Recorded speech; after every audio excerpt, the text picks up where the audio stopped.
podcast is part of the Sports Social Podcast Network.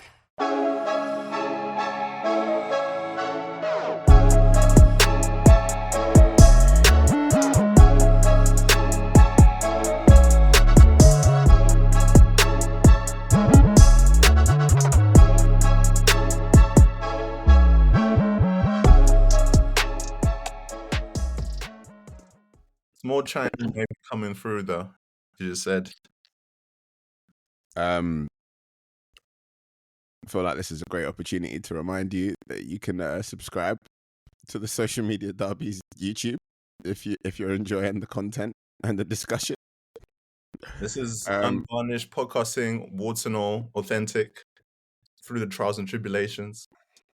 This is actually just, you know, like when you've got those friends that talk too much about football and you're like, you lot should just go and do a flipping podcast. This is that podcast, isn't it? So despite Ant not wanting us to shout out Rustlers, you know, we're not doing this for the sponsors. We're not doing this for like money or like trying to build something from it. We're not even doing this for football, really. We're doing this for pure love of bantering our brethren about how badly their football teams are doing. This is Hate Watch Central. So you know, hate. Yeah, you know that we thrive off negativity. So you know, if you can align yourself with that, then this is a podcast for you. Ah, see, thing. My G. Razor took a week off, but we still here. Do you know what I'm saying? I think, yeah. Do you know what? Actually, turning this into my little mini. This is my time to shine. Do you know what I'm saying? It's time to talk about what I think we need to be focusing on in terms of this Prem weekend, and that's that's a Man United hate watch. I'm not confident, you know. You shouldn't be. You guys haven't done anything to inspire confidence this entire season so far. And I know, like, but I don't trust us. You got a result against Chelsea, though. Yeah, that wasn't hard. I mean, that's not. Yeah, come on, man. He's too busy paying his dads to get off the fishing boat. He ain't told him that life's over now. He can train with Sterling. Nah, but for real, that was disgusting comment from him, you know. Is that you know exactly what you're doing. To get the fans on your side and against the players, just remind them that they earn money. Then all of a sudden, all the sympathy for the players goes out the window.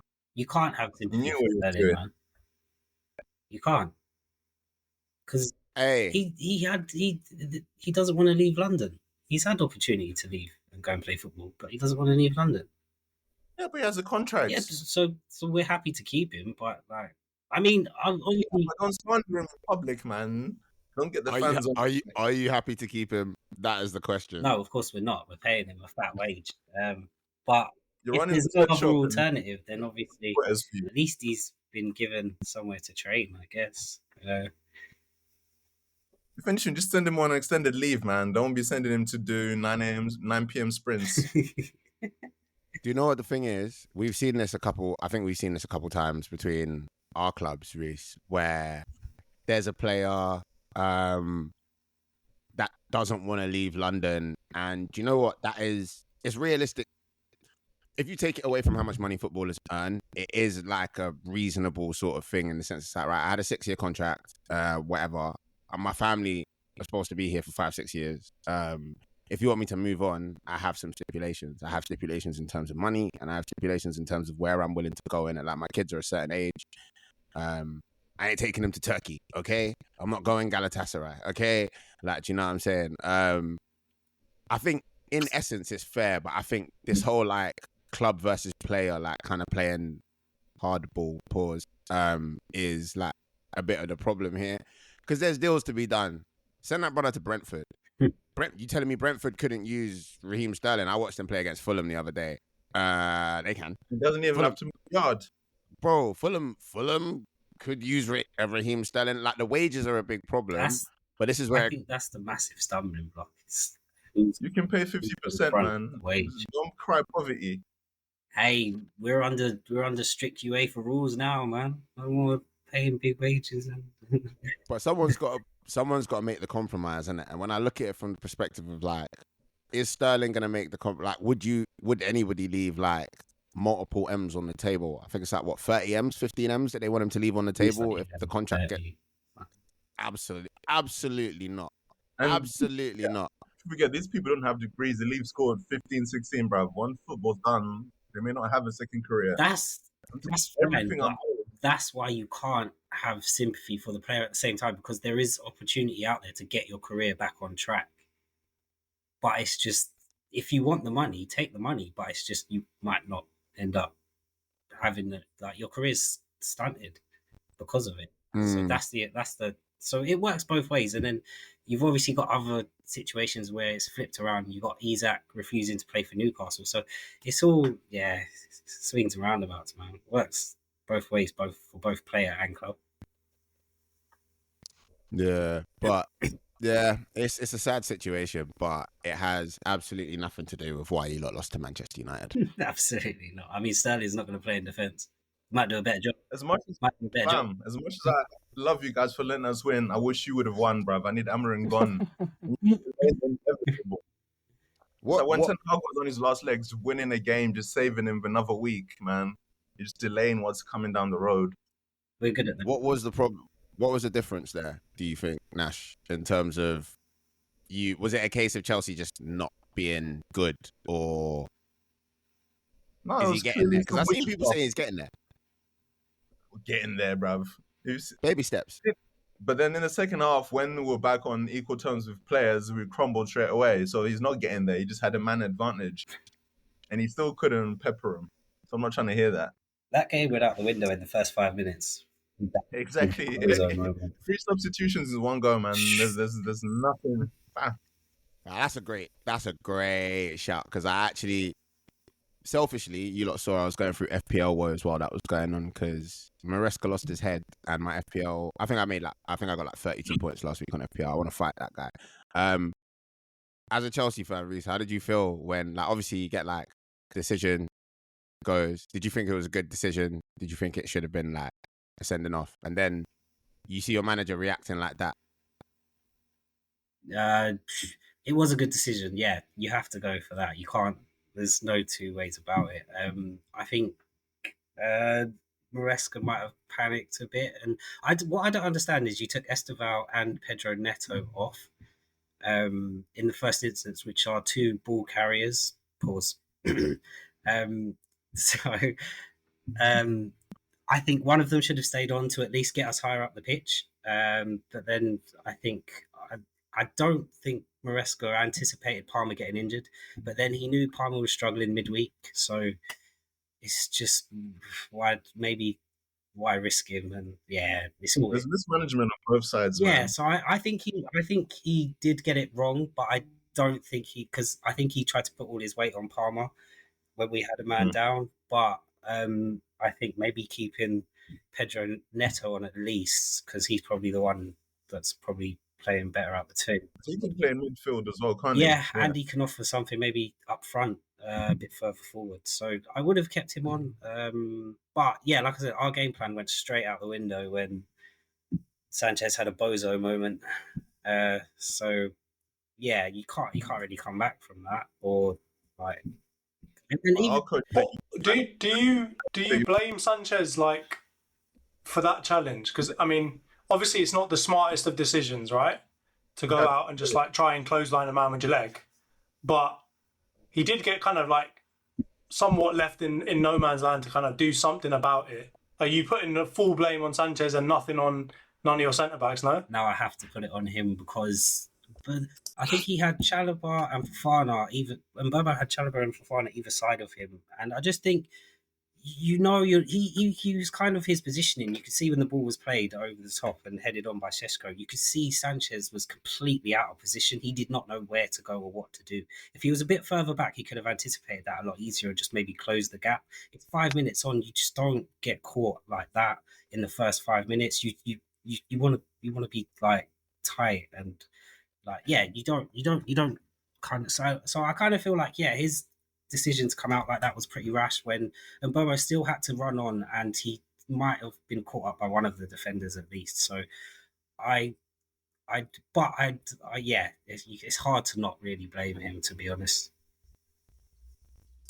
It's strange because he had been on somewhat of a decent run, like given his circumstances. Obviously, right, he had a pretty good summer with you guys with the Club World Cup and all of that kind of stuff. And it was obviously everyone was complaining about having a goalkeeper and you wanted to buy another one, but he wasn't like he's not Onana levels or hadn't been previous to this red card, right? So for him to kind of just go straight back to what he was last season, it does put you in a position now where you're probably looking at your transfer window and thinking, we really should have brought a bloody goalkeeper. Most definitely, man. I feel like what Sanchez does is he deceives you with his performances and it makes you think it's like that false sense of security, man. And yeah, he does. So yeah, he does have his moments. Don't get me wrong, but he also has a lot of moments where mishaps do happen. So it's just whether, yeah, we can kind of, if he can just get them out of his game. But I'd say the thing with us as well is, again, I've said it when we first come on the pod and talk about transfers, it's the defence, man. I think the last 4 games, crucial defensive mistakes against Brentford, not being able to defend a long throw. Bayern, I think we gave them 3 goals.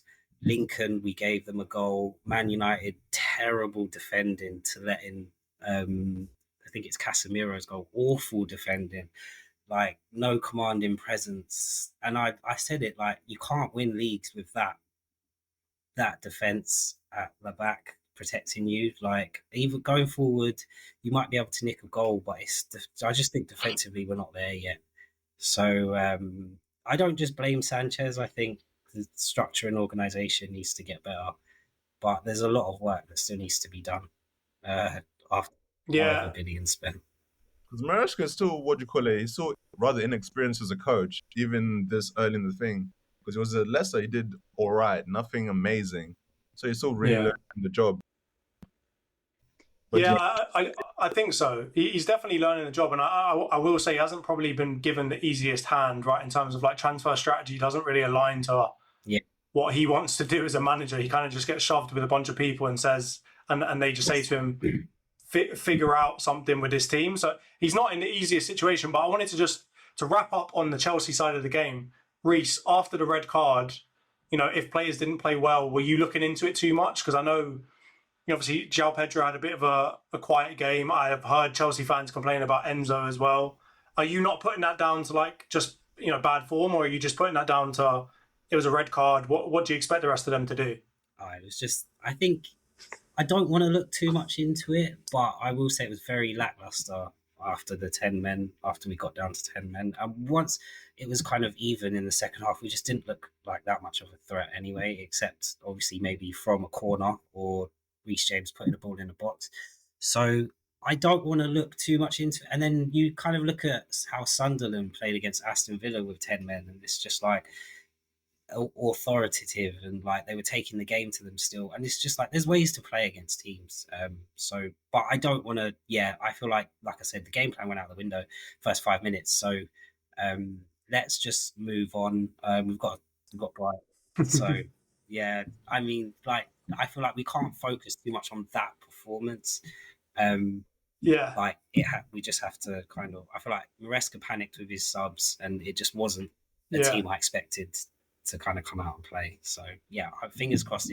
Yeah, I do think, like, obviously, I think not Maresca shit the bed, but he did kind of panic a little bit, and I don't think he got it right. And then after that, obviously, I think everyone's just thinking, okay, next time let's do a bit better. But outside of that, let's just forget about that game and move on.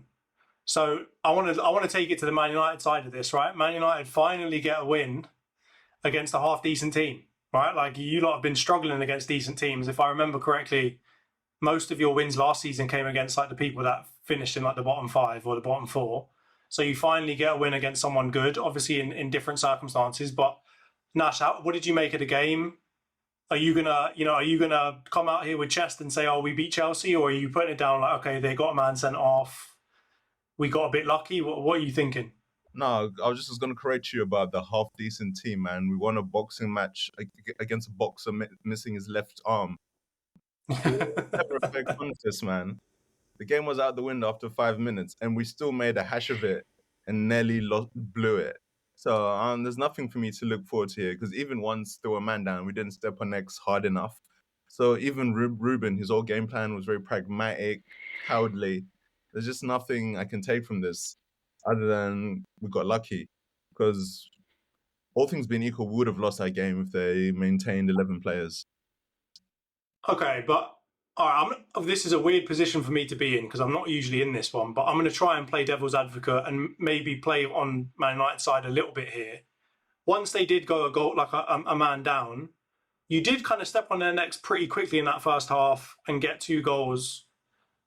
Yes, they weren't like the best, well-worked goals you've ever seen in your life, but you got 2 goals, which, I mean, I know that you've created a lot of XG because a lot of Man United fans are talking about how you've got the highest XG in the league and this, that, and the other. But you haven't been smashing goals into the back of the net, right? Like you struggled here and there, so you must at least be happy about getting a couple goals past a decent defense, surely. I would say Šeško is slowly starting to get up there in fitness in terms of link-up play. I just still think our setup is just not conducive to him having his best showing. But yeah, the midfield was working a little better than I expected till Casemiro lost his head. So I will give you, there were a few signs, but whether that's because things are starting to gel or whether Chelsea's ineptitude led to that, I'm not entirely sure yet. But it's giving a reprieve from Amorim. We'll see what happens today. Well, so, I mean, on that one, I don't want to spend too much time on this, but there's 2 things I really want to talk about. Number 1 is your lineup, because he started Shaw in your back 3 again. I can't. And then number 2, I want to talk a little bit about the Casemiro and whether you agree with the sending off or not. But let's stick on the lineup now. He started De Ligt, Maguire and Shaw as your 3 centre-backs, yeah? And then he finally gave Mazraoui a bit of a chance as well. But then he still went with the decrepit midfield of Casemiro and Fernandes. What are you making of this of this lineup? First of all, like Dorgu, young kid, I feel for him, but he's not a wing back. If anything, he's more of, he should be playing left centre back if you want to give him a chance, but he's more of a left back. And if you want to play wing back with creativity, play Shaw there. So from the beginning, the setup is just counterproductive. And then that midfield, Bruno can't track his man, hasn't got the legs, which he says he needs in midfield, yet he plays him every week. He's a liar, man. And Casemiro, he's past his prime. He should have gone Saudi. So even when we have the players there, he still makes the wrong lineup decision. So I can't ever back him. And it's a strange one that, because obviously your star boy at this point in time is Euro, right? And it's a strange one that he chose not to start Euro. And he went for Slaven. Protect him because of the last few results. Because even in those games, he's been playing well, but we still keep getting spanked. But yeah, man, I'm not understanding what's going on there. Yeah, it almost kind of feels like, I'm going to get your opinion on this, Ray. It almost feels like he's still trying to figure out like his first 11, because he started Ahmad in one of the 10 positions as well again, when he's been playing him mostly as like a right wing back. So are you also getting that feeling of like, Amorim is still not sure who his best 11 or starting 11 should be? Or is that just me? No, I think it's you, me, Nash, and everybody who has a moderate level of interest in the English Premier League. Everyone is very aware of Amorim's issues when it comes to selection. I think that's because he's such a system guy, and like the system is clearly king here. And it's kind of like, I don't know, it reminds me of like a uni student that hasn't really got all of the cooking utensils that the recipe demands for, but they've got utensils in it. So they're just going to use the utensils, like they're going to, use the tongs like this and use the spoon like that rather than getting the actual, who needs like a mashed potato masher thing, you know what I'm saying? And that's kind of his thing. And it's like, to play this system, you do need specific utensils. We're not talking about like substituting a potato masher for a spoon. Do you know what I'm saying? Or a peeler for a knife. Like, you are trying to do crazy things, my bro. You are trying to eat cereal with a fork.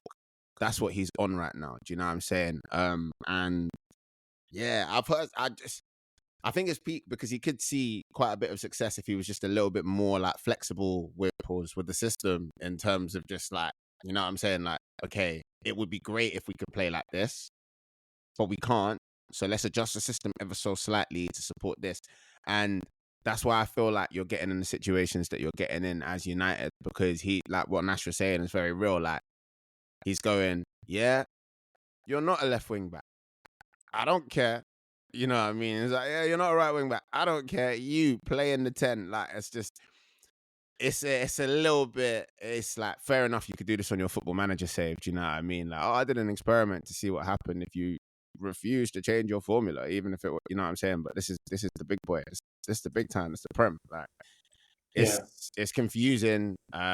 It's frustrating, and like, well, from a Man United perspective, it's very entertaining for me. But yeah, it's weird as well, because I think you see it across top level football. You have to play to the players regardless of what your system is. Like, Arsenal are doing it now. Like, we're having to rework our system around the striker that we bought. Madrid had to do it when they started changing the guard, you know what I mean? Like, they had to find a way to make Mbappe work. And other players might not be as happy now, but it seems to be working better than it was. Do you know what I'm saying? So I think that's just the problem with him, innit? Like, it's not even that he doesn't know his first best 11. It's just he would have to change his formula to accommodate the 11 best players that he could pick. And I don't think he's willing to do that. It's not even just about like changing formation. You can still do your 3-4-3, whatever. It's just in the play of the formation, you just refuse to change any of the principles. Like, you keep wanting your centre back to step into midfield rather than letting your midfield do that role. So it's not even just formation as like inside the formation, you're just not letting anything work. It's too rigid and static. Yeah, I agree with that. And there's one thing that, I mean, this happens with all managers, but when your fan base like vehemently disagrees with your selection choices and they can't seem to figure out why you are playing people in certain positions, right? Like, as an example, what you just said, Nasher, he wants his kind of central centre-back to step up and kind of join the midfield at times. So you're thinking, okay, somebody who can spray the ball, who's comfortable on it, and then you go and play Maguire in that central centre-back role, and then everyone's just looking at it thinking, what the hell are you doing? And it's a bit like what Arsenal are facing with, you know, when we keep seeing Marino starting in the midfield. Like, when you constantly get this disagreement between what the manager is selecting and where he's playing people and what fans are seeing with their eyes, you tend to build more and more pressure onto you. So I don't think he's doing himself any favours in that regard either. But just because I don't want to spend too much time on Man United, the last thing I just want to talk about, and I want to get everyone's opinion on this, is, was that a second yellow card? Nash, go first. I would say by the letter of the law, yes, but at the time and place, I would say it was very soft. Okay, that's fair. That's fair. I thought you were going to come harder than that one, but all right, fine. I'm a football fan who's realist. I don't lie. I just tell you. I don't know, man. I saw some really, really strong opinions from some Man United fans out there saying that was nowhere near a red card or a second yellow offence, essentially. But Ray, how about you? You think that's a second yellow? You think that's a red card? It's not like, oh yeah, red card, like that's absolutely a red card. But I think context of the game, and I think VAR is doing this, and people watching football from a highlights perspective is doing this to not younger arbitrarily, but like people who are, the way that we analyze football now, yeah, it's like the context of the game is so important. Game state is so important. Do you know what I'm saying? And it's like, if you apply like logic, like one of the things one of our red cards that we got last year, for Arsenal, everyone was saying like, oh yeah, but look how fast that defender is, and look how far. That's the context of it, innit? Like, is it denying of a goal scoring opportunity, or is he inhibiting play because of the context of the game state? And in the context of the game state, Casemiro's on a yellow. You know what I mean? He's putting in he's not keeping up with play because he ain't got the legs for it, and he's using that to get an advantage where a player would have been able to get clear and do something. And he's a smart player. He's an experienced player. Do you know what I'm saying? It's a tactical foul, isn't it? And tactical fouls generally result in yellow cards. Now, when you're on a yellow card already, again, we're talking about a very experienced player. He knew exactly what he was doing. Do you know what I'm saying? I think anybody who is complaining about that being the second yellow is either a Man United fan or lost money at a bookies. Do you know what I'm saying? I think they've also got Casemiro PTSD with red cards, though, because they're still crying about him choking out Will Hughes or choking out whoever that player was before and saying, "Oh, it was just one hand on the throat. That's not a red." So I think they've still got some things there about, you know, they feel like Casemiro is maybe being profiled as a, you know, like a hacking type of player. But lastly, yeah, I know what you're going to say there. But the last one, I was just going to say, Reece, obviously I know you're probably, I know what you're going to say here, but Reece, did you think that was be honest, take off your Chelsea hat, was that a second yellow? Yeah. Harsh, but yeah, because you can't, he was away, I think it was Andre Santos, he was away from him and he's holding him back. So it is a tactical foul. And when you commit to a tactical foul, you do run the risk of a card. Obviously, yeah, it is soft. I think if he maybe went with his legs, he might have got away with it. But I think because of his intent of you've got your arm around him, you can't really, you're pulling him back for a reason. So it's sort of cynical almost. But yeah, definitely harsh in today's kind of, yeah, I would sort of call the foul thing if I was the ref, but I can see why it's given. Without my Chelsea. Yeah. Without your Chelsea hat on, thank you for that. That is actually fair. All right, we're going to see if Potato Wi-Fi is able to join this conversation. Ant Chang, is Casemiro's, did he deserve a second yellow? Let's give it a try. Can you, man, hear me? We can. All right. Man's moved locations. Yeah, I agree with you guys, though. I think it's stupid. It was a stupid decision to pull him back, and I mean, he got the ball afterwards, but he obviously wouldn't have if he didn't pull him back. So it was a stupid decision. I think it's a bit harsh, and there will be no consistency around those kind of decisions. Someone else will do that, and they won't get the second yellow like this week, next week. It's just the way it is. I think that ref generally struggled a bit with the game, and so I think it's pretty standard that people feel like if you give the ref an opportunity to even it up, they'll look to find it. So I think Casemiro's just, if that was one of our youngsters, I'd say all right, it's a bit stupid, bit harsh, I'll let him off. But Casemiro's too old and too wise to be making bad decisions like that. And yeah, it kind of made the game a lot stickier than it needed to be, because I heard what you, man, was saying. We definitely did stick it on him after Sanchez got sent off, but we were just super wasteful after that. And Casemiro essentially ruined the chance that we had to potentially run up the score in the second half, because I feel like we probably would have continued to attack a lot in the second half if we were still up, if they were still down a man. But yeah, it made it really cagey afterwards. So yeah, I don't know, man. Casemiro's on his last legs. He's having a bit of a renaissance with game time, but I think stupid decisions like that just going to make the board sure that they're going to let his contract run out and let him go at the end of the season. Yeah, I think obviously the good thing is, or the positive thing that could have been, was that he got the goal, right? He got the second goal. And if he had just not done that and maybe just played out the rest of the game and probably got subbed off in the 70th minute or whatever, people might be looking at him and thinking, actually, you know what? Casemiro's still got some use in this team. But when he gets the second yellow and he gets a red card, doesn't matter if he scored or not. Man United fans are just like, all right, I'm definitely done with you now, mate.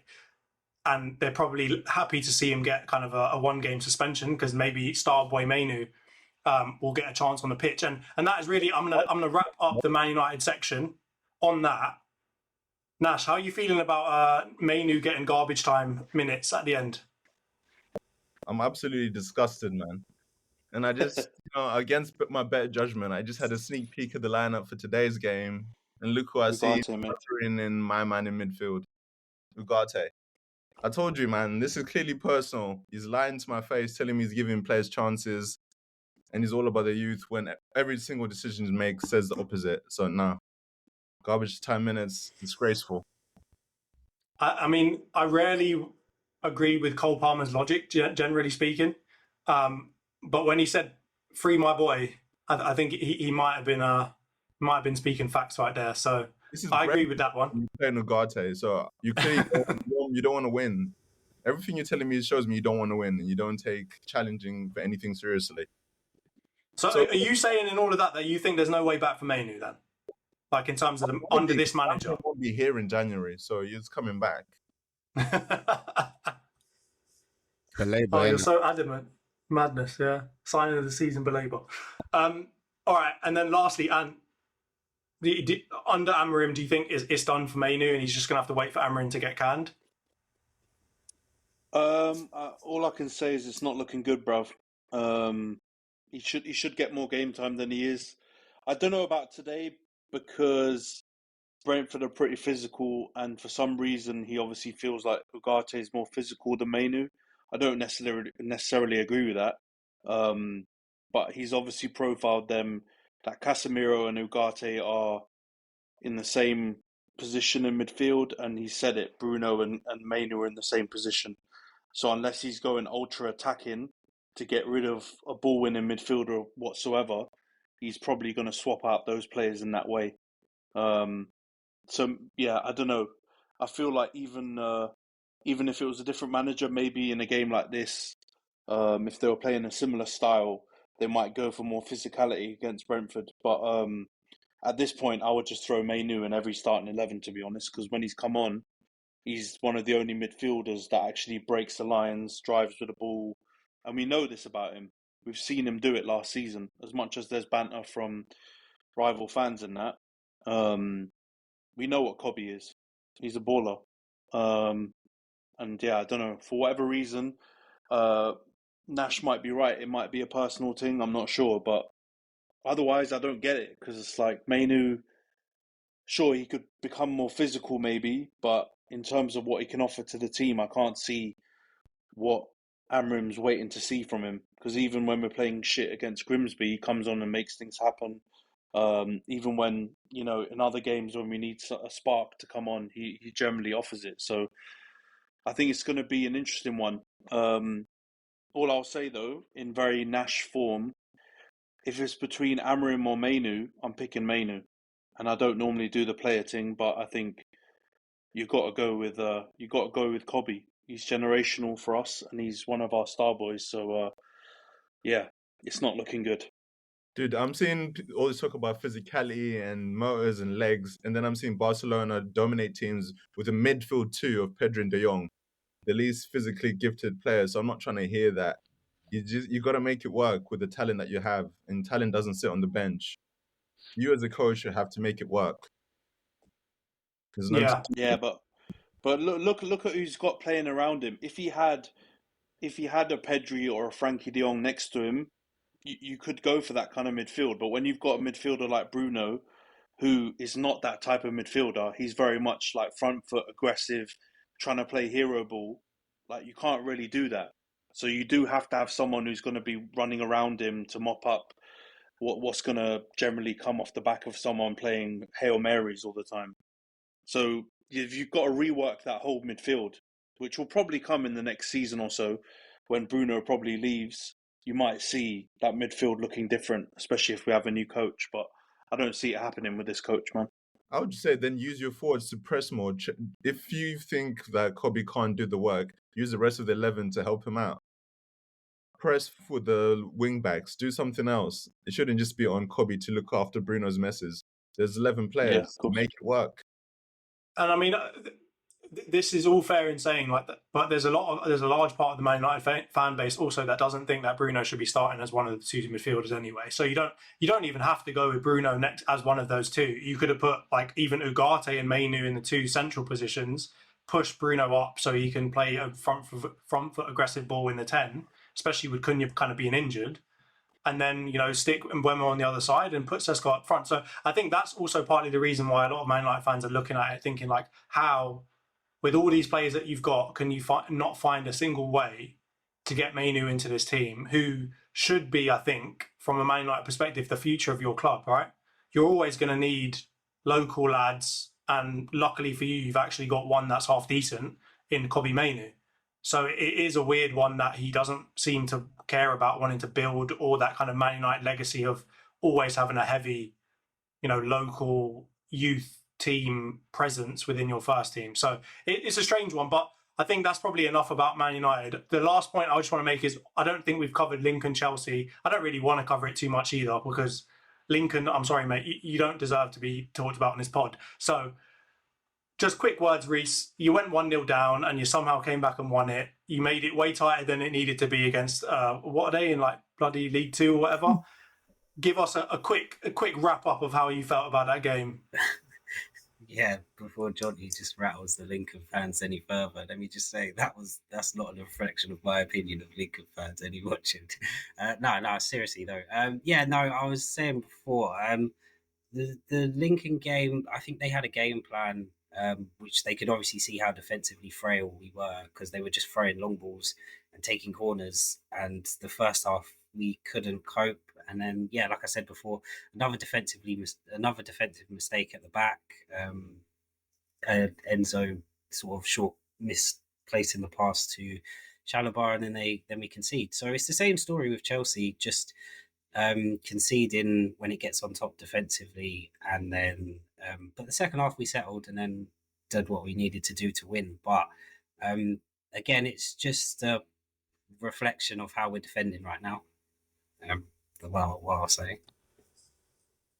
Yeah, it would appear to be kind of the source of all your problems because your attack seems to be good enough to score and beat teams. So yeah, it probably does all stem from that. But let's move on now to obviously the Arsenal. Oh, it's blocking up my bloody. There we go. To the Arsenal. We'll start with the Arsenal Man City game because I think obviously that's where most of the conversation has been. I'll just give a quick wrap up. Haaland scores early doors, I think in the 9th minute or whatever else. And then apparently Pep just puts everybody behind the ball and says, I'm turning into Mourinho for one day and one day only. And we're trying to break him down. Madueke goes off injured. Now it looks like he's going to be out for at least a couple months. Saka comes on. We change up the midfield. Mourinho comes off. We finally bring on Eze to, I'm sure, Ayo's applause. And then we just keep trying to pepper them, keep trying to get at the goal. I know that they have a couple of chances, but we finally managed to break through late on in the game. We get our 1-1, and that's all she wrote. And now everyone is obviously dissing us and saying that we're not going at it enough, etc., etc. But we'll get into a little bit of that later. I'm going to start with you, Ray. General thoughts on the game, general thoughts on how we set up, how they set up. What did you think of it?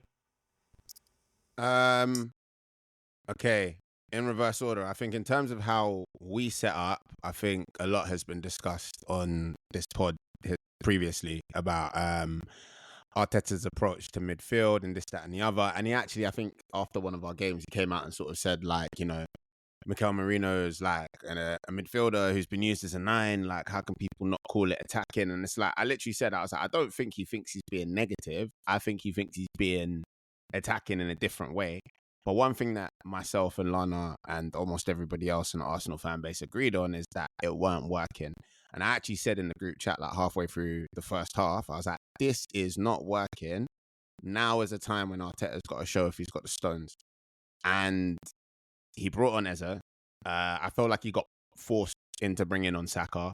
But bringing on Saka can't, that's never going to hurt in terms of going for it. And I think we went for it. And I think outside of, and this is where it kind of comes to how City set up, I don't think we've ever seen Pep Guardiola set up in that fashion for a top flight game. Definitely not in the entire time he's been in England, really. I don't think the goal that they got was particularly it was good Haaland play and a good pass. I don't think it was down to their setup because their setup even before that was quite conservative, especially for a Guardiola team. So it's they had a great break. They've got the best striker in the league. All of this faffing about the Swedish brother at Liverpool has made people forget that Haaland is out and out the best striker in the league. He did what the best striker in the league does, and he finished well. After that, I would say for long periods of the game, and I'm fairly confident the numbers back this up as well. For long periods of the game, it was just the Arsenal holding the ball and City kind of doing what everyone has crucified us for doing at the Etihad, at Anfield, sometimes at the Bridge, way back, just not being there in the game and just sitting there and kind of just trying to take the scraps. And, I think the narrative would have been different if we had scored first and they were playing like that, but they scored first. And I think as we say all the time, there is a bit of there's a want to laugh at Arsenal from, the wider footballing fans, you know what I'm saying? And it suits the narrative of like, you know, Arteta plays for this, Arteta plays for that. He doesn't do this. He didn't want to win. I think he had a principle, and like earlier on in the pod, we were talking about a manager sticking to the principle, sticking to the system more than like coaching the game in front of him. And I think the City was a good example of Arteta hopefully showing that he is willing to change up the tactics and acknowledge that he didn't get it right straight away. So positive signs there. I think I've been really enjoying watching Eza play. I'm really glad for him. And you know, like Martinelli, I feel like I said it. I feel like I said some competition will focus him. He looks a bit burnt out. He's still got the Gabby Martinelli. He hasn't really lost any of the stuff that made him the player that lots of us fell in love with. He just, his head didn't seem to be in the game. There was no thinking behind what he was doing. It was just to the sideline, to the touchline, to the byline. Like, now he's coming on into the game and he's using his best attributes to do what we've seen him do. So all in all, I think there was a lot of positives. I would have loved to have gone for the 3 points from the beginning. And hopefully Arteta's learned something in that when we like move on through the season. But yeah, man, some of the narratives coming out of it that I know you probably would want to, or we'd have to touch upon if IO's internet wasn't so dead. In terms of just like, you know, should we have been trying to go for a late winner, this, that, and the other? Yeah. I think people always gonna have something to say in it. They're not gonna be like, oh yeah, good job Arsenal rescuing a point. I think that was the overall thing in it. Like, you don't want to leave a situation like that with no points, and we managed to do that. It would have been great if we'd started the game more creatively. Then I think we would have got the 3 points. Yeah, and I do want to touch on I think Gary Neville's point, and it's been his point for a couple of weeks now, if not months, about him feeling like Arteta is always playing with the handbrake on, right? That seems to be the new phrase about Arteta. He's playing with the handbrake on. He's never really going for it, etc., etc. I will make one point, and this is my biased point as an Arsenal fan. When we went a man down to Man City last year and we managed to scrape a point afterwards, it was the same old story that it's our fault again, and no one is calling out City about how they played. With 11 men on the pitch, mind you, no one's calling that out at all. So I'm just going to make that point, but now I want to just talk about, you know, get a rival fan's opinion, because you mentioned Io. When it comes to Arteta, he essentially is a rival fan, if not worse. So let's push it to the rival fans. I'll start with you, Ant, before your internet goes tits up again. Do you think that Arteta is genuinely playing with the handbrake on? Can you see where Gary Neville's coming from, or do you just disagree with that? No, it's a tricky one, I think, because I get it. I think in the context of this particular game, Arsenal got one of the strongest squads they've had under Arteta. City are probably the weakest they've ever been under Guardiola. If this was in isolation, Gary Neville might have a point.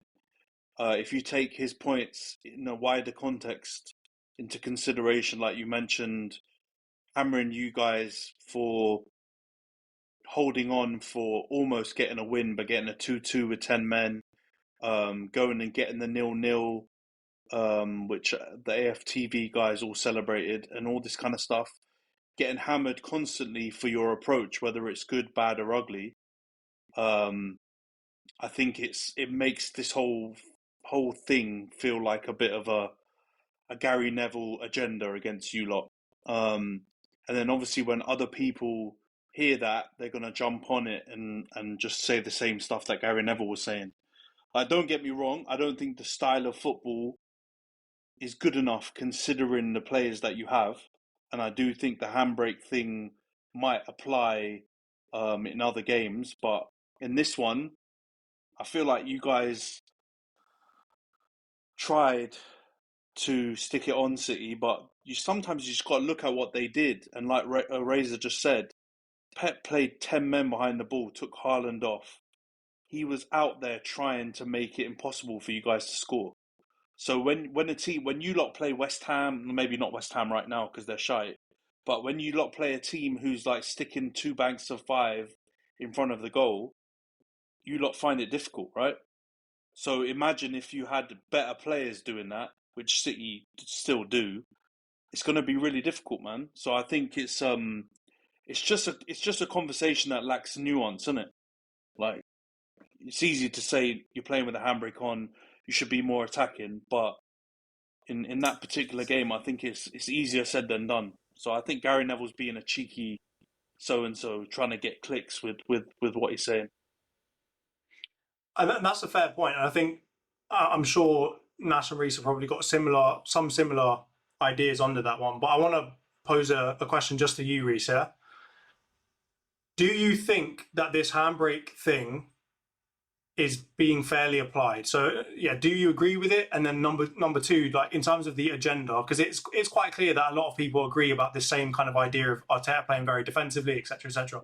Do you think it's an Arsenal thing and that people are just looking at Arsenal expecting more from them? You know, imagining what Klopp used to do, right? Which is Klopp didn't necessarily always set up to go super defensive. Man was just going flying about, didn't care how many goals he conceded. He's just going to go at you and see what happens. Do you think that as a result, like Arteta is being unfairly painted with this brush, or do you just genuinely think that we are playing with the handbrake on and that it is Arteta's problem? It's a bit of, it's tricky. I think a lot of people sort of remember Arsenal from the Wenger days and maybe see what the style of play is such now and might expect a bit better, but you can't really say they were playing with the handbrake against City because I think they did kind of go for it. They did everything they could to try and score. So, and against teams like against Leeds, you scored how many? It was like quite a few. So I don't think he's necessarily playing with the handbrake. I think it's maybe game by game.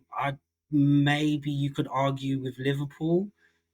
Did he maybe just not want to lose that? Because I definitely feel like the game was there to be won. But I do think it's an unfair assessment to kind of make, just maybe based on the fact last season he might not have had the players in terms of an attacking sense, maybe not getting the best out of Martinelli, not having a striker, and maybe some injuries to key creative midfielders. So I feel like now he's been given the kind of players, the creative players to sort of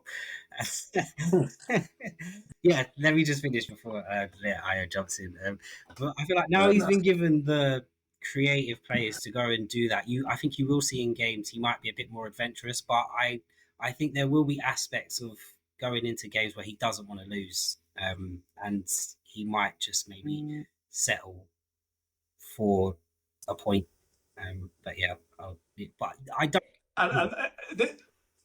It's excellent that we have a nice balanced take from a rival fan, and then what do you know? Man comes out of he's like Undertaker sitting up. He comes out of nowhere. I see Io shaking his head. That threw me. Io is about to explode. He heard people saying nice things about Arteta, and he appeared literally like the Undertaker. I can see about 4 pixels on his screen, but I can see the vein in his forehead popping. So, all right, Io, before your internet goes as well, mate, let us have it. Go on. Nah, I'm here. Has he gone already? Internet's here. Okay. All right, speak or forever hold your peace. Come on. I'm here. So I was listening along to the stream, and I heard you say that I'm like a rival fan when it comes to Arteta. I am not. I just want more for our team. There's no negativity here. It is a simple process. What I want the teams to be is expressive.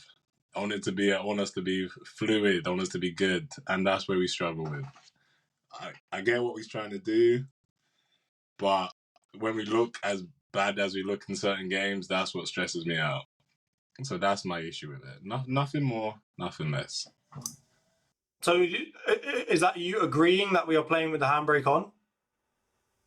In the City game, 100%. I believe we played the handbrake on. I think it showed because the fact he changed it so quickly, which I'm glad he did, that he changed it so quickly at halftime, shows that he knew that we could have done more. So I think it makes sense in a big game. I just think City, the way City are right now, they were there for the taking. So I think it's disappointing in that regard that we had to not just start Eze. It's a big game, just start him. You can say he played in Bilbao a couple of days before, but then don't then there's something you got to plan ahead, I guess, is my problem. And so I get it. I get it in one section, but I just think it just sounds like a cop out when you have situations like that where against City, the first time I think we've been favourites against City, I'd say in like a couple years, and after you beat them like 4-1 last year, like just take the game to them, like actually play expressively. So that's I think that's the disappointing part for me. Like I get it, but I also that's when I think there's definitely games we play with the handbrake on. But I do agree with your comment about last year when we were goal down and Gary Neville how we played, and then everyone's negative that we played that certain way. I do agree with that comment that you made. But that's the only thing I agree with what you said, apart from the slander you gave me. Thank you for giving me that one thing that you agree with me on. Okay. Well, all right, I do want to go to Nash, but the last thing I'm just going to ask you, right, is your point about the handbrake on. So you don't think it has anything to do with the fact that City set up to stifle us? They did, but that's when you need creative players to break that stuff down. Like, what's the point of having creativity if you don't use them to play against this low block or to like break these teams down? That's why you sign these players that have the talent to do that. That's why you sign a player like Eze. There's no point in signing a player that can break open the game and then you don't play him. And so I get why. So yes, 45 minutes came and he did it. But I think the second everyone saw that lineup, we saw Mourinho, Rice, and Zubimendi in midfield. I think everyone was pretty confident. It didn't look like the most like forward game or like attack-minded attack. And so yes, when we saw City line up, it was a negative way they lined up, and maybe nobody expected that, but. We have enough creativity to break that team down, and that's what frustrates me with anything. It's not about being negative to Arteta. I just think he plays so cautiously in games like that it just he just invites criticism, and then that's when I start talking, and it makes me out of my Arteta hater. But I just see greatness in this team, which is credit to him because he's made me feel that greatness. But I just feel like there's another level for us to get to, and so that's the frustrating part for me. That's what it comes down to. I can see Ray is itching to respond to you, so I'm going to let him get. I'll give you 30 seconds, and then we've got to go to Nash. I'm not even itching. It's literally like we said it in the group chat. Like, in that first half, again, if you look at the numbers, if you watch the game, like I think sometimes with analysis, people want football to be more simplified and more reductive than it is. And cool. Like I said, Arteta thinks an attacking midfield three is different to necessarily what we're talking about with a creative one. But being real, the only foot that we put wrong was falling asleep during that counter-attack in the first half. Now, if you say who's more likely to put in a defensive shift, that's what I said. Is it about creativity or is it about the approach to the game? And he set up expecting City to play like City. They played in a way that Pep hasn't played. He reacted to it. Do you know what I mean? But I think we've discussed this better times, and like I think unless he does what every fan, not saying IO, but fan that IO potentially represents currently at this point, unless he does exactly what they think is the key to success, he's gonna have these allegations leveled at him. But man set up and anticipating Pep in one way. Pep didn't do what was anticipated. We made a tactical pivot. It worked. City were just playing ultra negative football. That's my overall opinion. So yeah, maybe some of the expressions that you thought were about IO were about like just the fact that we can't catch a break in the agenda and the narrative. But let Nash speak. That's fair. Yeah, that is fair. I will say IO. I can see that you're breaking Ray down based off of his tone, because he was coming with a lot more vim. So just keep a couple more weeks of that Arteta hatred narrative that you've got going. I think you might break him. But all right, let's get to Nash. Obviously, Nash, you're in a weird place now, right? You still have that, that growing up hatred of Arsenal where it was us two going against each other all the time. So to a certain extent, you're not on Ans's wave of really giving us any kind of credit. So I'm interested to hear what you've got to say. Do you think that Arteta is playing with a handbrake on? What do you think we should be doing if we are? I always say I'm all forever being an Arsenal hater, but I'm also a realist. Like, we can talk granular about games and setups, but what it boils down to is Arteta is a victim of perception and reputation. And that makes for a toxic combination. So no matter what he does, he'll always be looked at one way. And I have the same thing now with Ruben Amorim. He could go on a 5-game run, but regardless of what he does, my perception will be that the wheels are about to fall off at some point. So yeah, Arteta is doing a fantastic job by his perceived mistakes. will never be allowed to be forgotten. So no matter what he does, he'll always be looked at with 20% cap. I agree with that, and I do think it doesn't help him that he played for Everton for a very long time and himself was not the most attacking of a midfielder. So people kind of wipe their mind of the fact that he also played for PSG and other good teams. But let's move on now, because I think we spent a good fair amount of time on that subject. We'll talk very briefly about the Port Vale game. I think I didn't watch it. I know Io did because I saw his commentary in the group chat and he was going off again. We're going to start with you, Io, again before your AOL internet goes down. What did you make of that game? Give us a very short summary.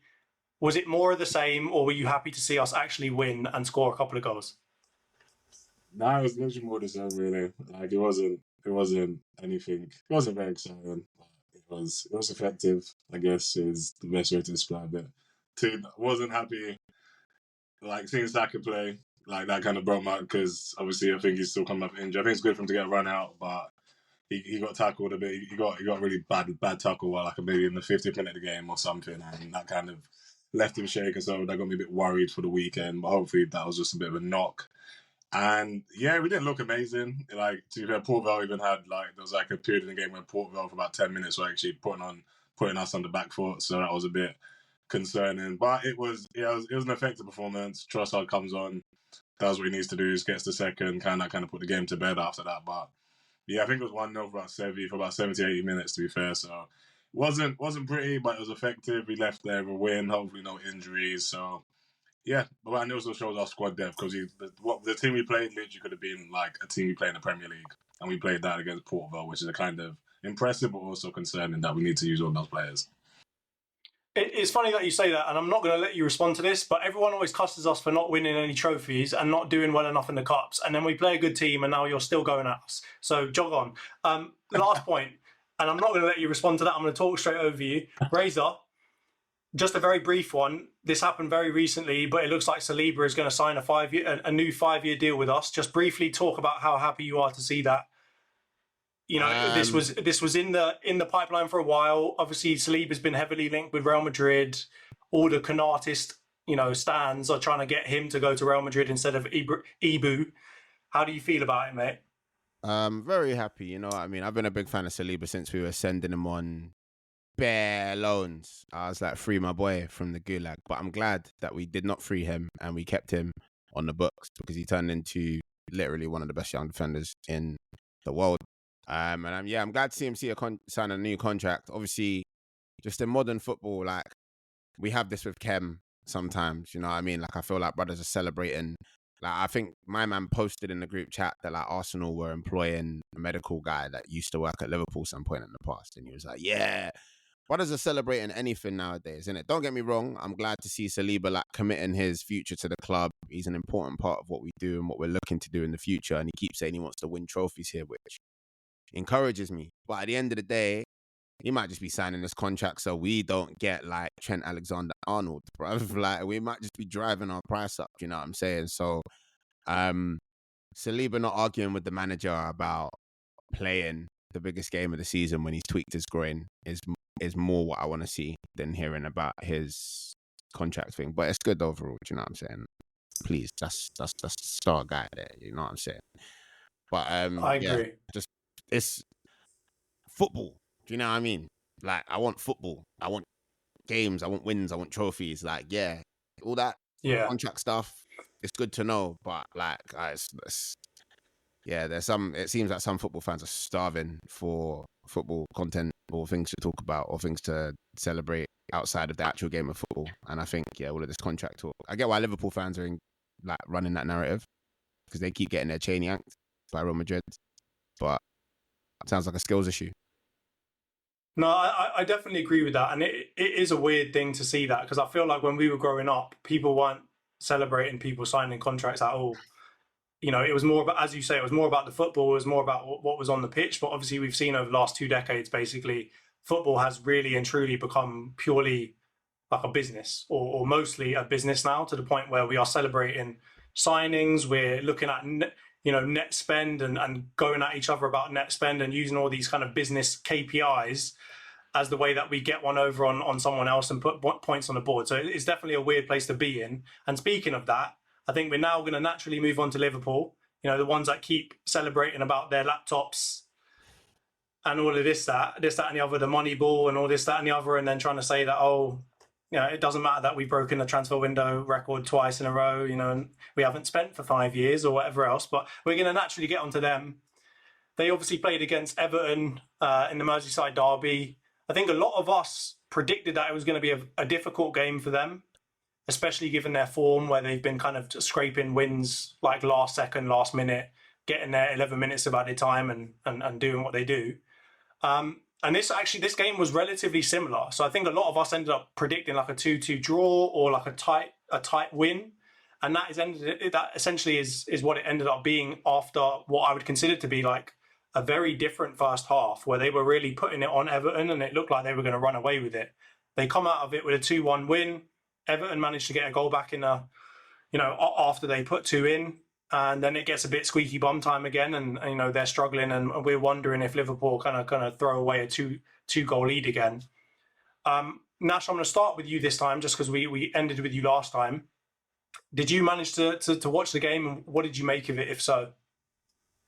I'm actually starting to get more and more impressed with Liverpool's evolution this season, because at first I thought it would be complete defensive liabilities, but they're starting to strangle teams, and luckily I've got Ekitike in my FPL, so you know it's going to be a good time. Don't look hating, Razor. It doesn't suit you. Just answer the question, man. Stop watching me. But yeah, I actually think that the patterns of players starting to come through, and yeah, I'm starting to think Liverpool going to win it all. Mad, you've gone from a tight 2-1 win against Everton to they're going to win it all. And I hope by when you say all, you don't mean a quadruple, even though they must. No, just the league, man. Also have to do derby tax. True, but I mean it's not as if like they've been just absolutely creaming teams this season so far. So it's not as if it's just come out of nowhere and everyone's saying it's because it's the Merseyside derby. They have been getting like really tight results recently. Reece, we're going to move on to you, mate. I mean, obviously, again, they've got a tight win over a team. They haven't defended the best they could. They've been a bit shaky here and there.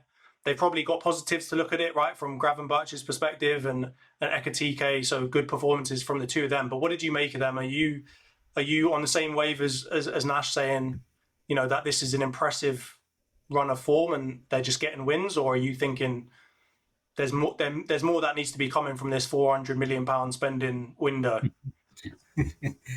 I'll not pay you through that 400 million.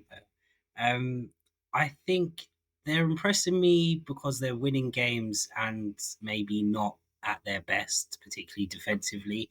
I think even though first half, I do think they did put it on Everton quite a bit, but second half you could see there are elements of Liverpool that can be got at. I think Everton did well to kind of probe, and they did have a good few chances. Southampton, and on another day, they might have equalised. I think they had a really good chance to go ahead to make it 2-1. So I am impressed. I am impressed that because they have had quite a few additions and trying to putting them all together and hoping that they mould well compared to last season when there was at least Klopp's squad, so they didn't add anyone to it. So, but I do think that they might come unstuck in the later months of the season, because I don't think they can keep playing like this.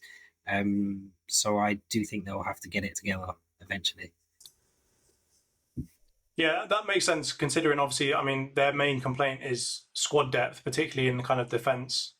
And obviously we saw that Leone, I think, their new centre-back, has now got an ACL injury and he's probably going to be out for at least a year from what it sounds like. So they've got very little cover in that back line, and that's really where they're looking shaky. So, you know, if anything else were to happen, I can understand where their complaint of squad depth might be the reason why they come unstuck, as you say, Reece. So that is fair. But in the interest of time, because I have just seen that Brentford have scored against Man United, and I know that you guys are probably all itching to go and hate watch that game, We're going to skip straight on to the Liverpool-Southampton game, and I'm going to skip straight to probably the most interesting part of that game, which is the fact that Ekitike, off of essentially a tap-in, as Arnie Slot describes it, takes his shirt off, does a Messi, sticks his name up, shows it to all the fans, gets his second yellow, and he's now suspended for this weekend's game. And Arnie Slot's out here calling him an idiot or calling him stupid or whatever he did. And it's also been rumoured that he might get a 2-week suspension. So I'm going to go to the three at the bottom. So Ray and Io, I'll start with you, Io. What do you make of this whole debacle with Ekitike? Do you think it was stupid? Do you agree with Slot that, you know, it was a stupid decision? Do you agree with the potential for him to be getting fined 2 weeks' wages? Oh, yeah, absolutely stupidity at the highest degree. There was just no need for it, really. I think the fact that it was a League Cup game, he didn't do any of the work. I think, as Slot said, like if he went up and hugged Chiesa, then fair enough. But he literally, as you say, was a tap in. So I don't understand the need to celebrate that way in such a menial game, really. And yeah, I'd be fuming as well because now he misses the weekend. He misses. I think they're playing Palace, isn't it? So I think when you do something stupid like that, you deserve to have your wages docked. And yeah, I'm all for it. Just it didn't deserve a celebration like that, but. Hopefully he learns. Hopefully he doesn't learn from this, and he keeps doing stupidity because it might hinder Liverpool even more. But yeah, completely justified. If that happened to me in FM, I'd do the exact same to my player as well. The exact same. Yeah, you'd see like a little UNH next to their name because you'd be going in on them, finding bloody 8 weeks' wages or whatever. But let's move to Ant. What do you make of it? Do you think it was just a stupid thing that, you know, a young guy new to the Premier League is doing? Obviously, there's been a lot said now also about the fact that he may not have known that they were going to go for Isak when he signed for them in the first place. Do you think it's because he's unhappy in the situation, or do you just think it's a young thing? He's just a young guy coming into the league, bagging goals and wanting to celebrate. Yeah, I mean, it was obviously a dopey thing to do. Like you said, it wasn't a great goal either, and it was in the Carabao Cup third round against Southampton. Like I don't know what he thought he was doing with that one, but I do think he had just like a bozo moment, and it probably is a little bit to do with the fact they've got Isak in the building. I don't think he wants to probably play out wide, which is going to have to be the only position he can play when Isak's up to speed. So there may be a little bit of something like that going on in the background. But yeah, it was stupid, and he's been cooking, man, because he scored in the Everton game, he scored in this game. Obviously, like a lot of us really, really rate him from his initial start in the league. So I don't know why he's done that, and he's just killed a little bit of his own momentum. So, like Io said, let's hope he keeps doing these dumbass things so he can keep getting red carded and Paul can go crashing down. Because I don't agree with what Nash said. I'm not getting more and more impressed with every game with them. It just keeps happening that they're letting in stupid goals, and I think that eventually they're going to catch one, and it may be this weekend against Palace. I'm hoping so, because Glasner is coaching that team so well without Eze dealing with the whole Gahey thing. So yeah, I don't know. I think Ekitike shot himself in the foot, and Liverpool are going to struggle with whoever they play up front this weekend. So it was a really stupid way to miss out, and he may not see the pitch again. If Isak comes in, does well today, what's going to happen? You know what I mean? He's probably just killed a bit of his own chances. So, yeah, idiot.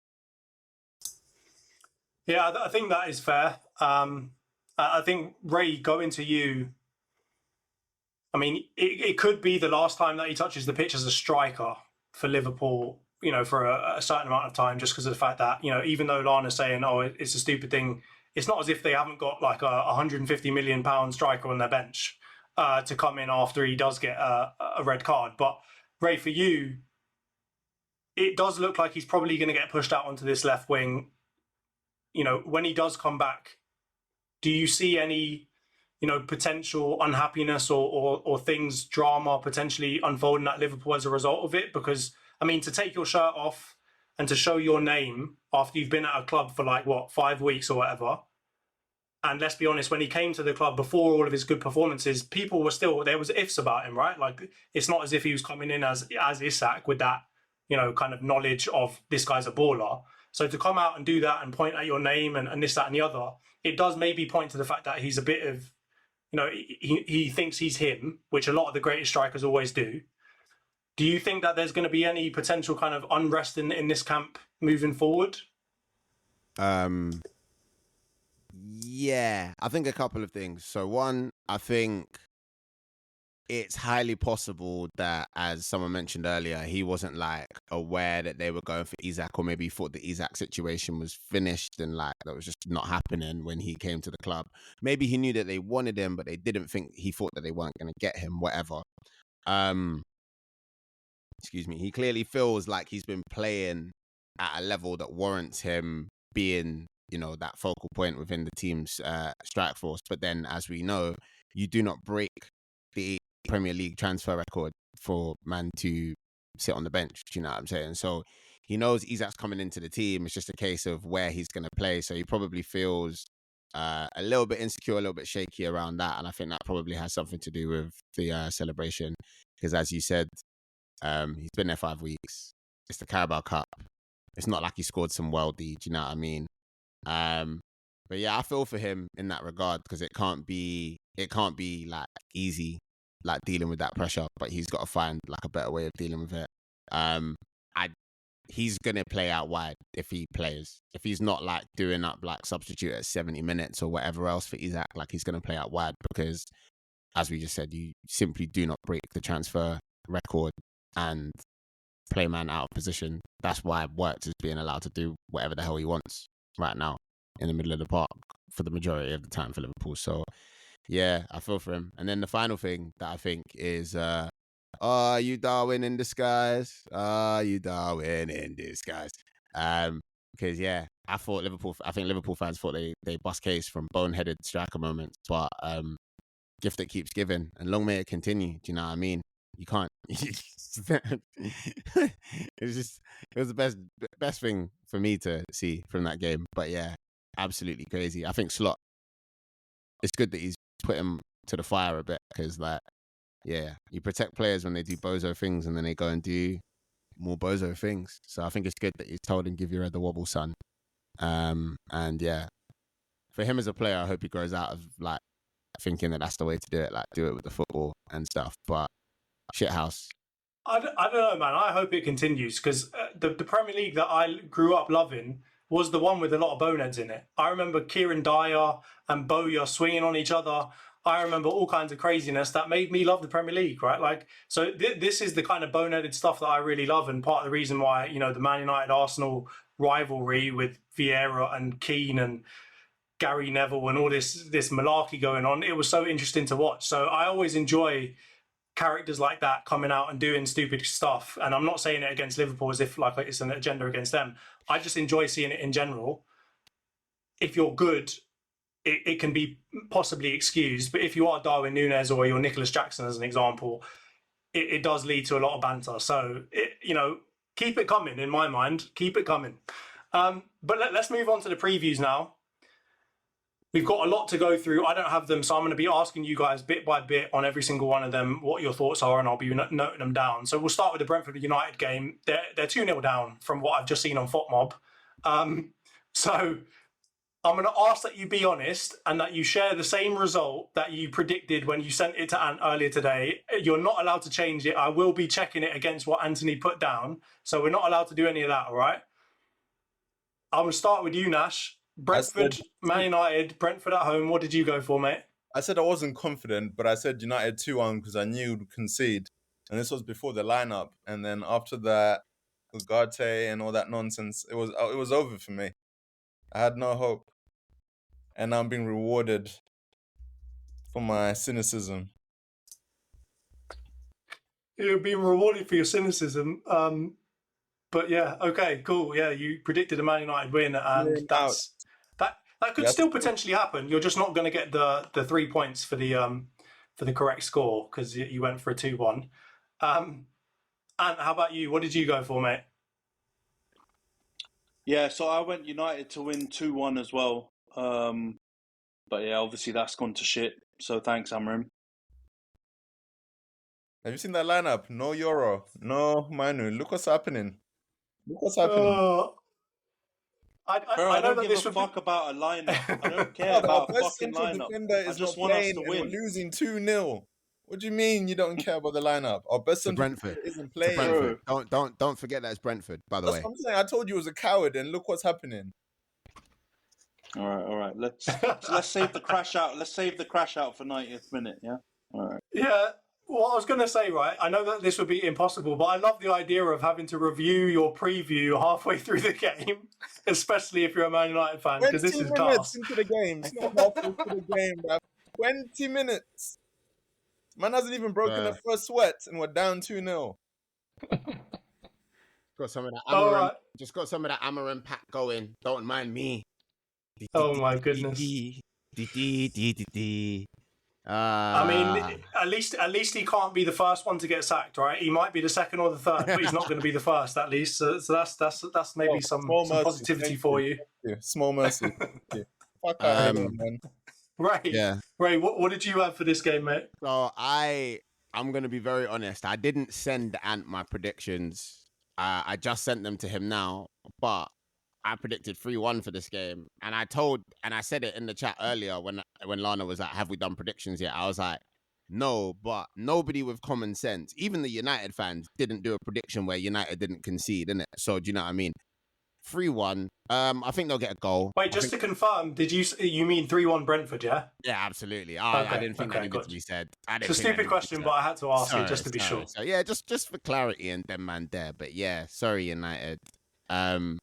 Yeah, Chelsea, you lot saw in I put all my faith in Chelsea last week in my FPL because I have no faith in this United side. Yeah, 3-1. That was a very evil laugh. I loved it. All right, Lana, how about you, mate? What did you think? What did you think was going to happen? What was it? I actually didn't. I wasn't going to be honest, but now Ray's honest, so I thought I might as well follow through with it. Like I'd never send my. If I'm doing the pod, I won't send my predictions in. I just do it on the fly. That's how I've got to the top, you know. So I'm not trying to break a winning formula.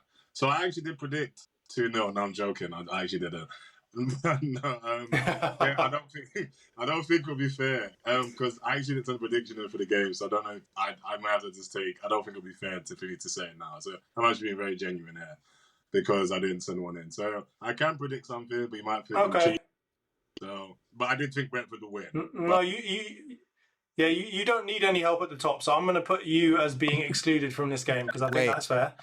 In the interest of fairness, I think we should give Lana a point for not predicting the right score, but I don't. As I said, nobody apart from these man thought that United were going to win a game. Yeah. Do you know what I mean? Brentford winning, but I won't give the score result because I just don't. That's not okay. Fair. I'll just give you a win loss. So you thought Man United were going to lose, and it looks like they're probably going to lose. So you might get a point for that. But when it comes to the end of the season, if you win by 1 point, there will be an inquiry. We can't. There's no benefit to being honest anymore. Then I tried to be honest and do the right thing. Look what I get. I remember. We'll give you the win loss. We'll give you the win loss. All right. You went for a Brentford win. If they end up winning, you get the point. But there will be an inquiry. Reese, what did you go for? Yeah, I didn't send my predictions to Ant either, man. So I don't know if this one's void. I did make it in my pod notes, but. Okay, all right. Fair. I'll ask for evidence afterwards, and I expect that to show that it was last edited before the match started. So don't change any letters. You can void this one because I went 2-1 Brentford, so you can probably void that one because I should have sent it to Ant first, but I definitely didn't think Man United would win. So I was gonna go. Nobody did. Yeah.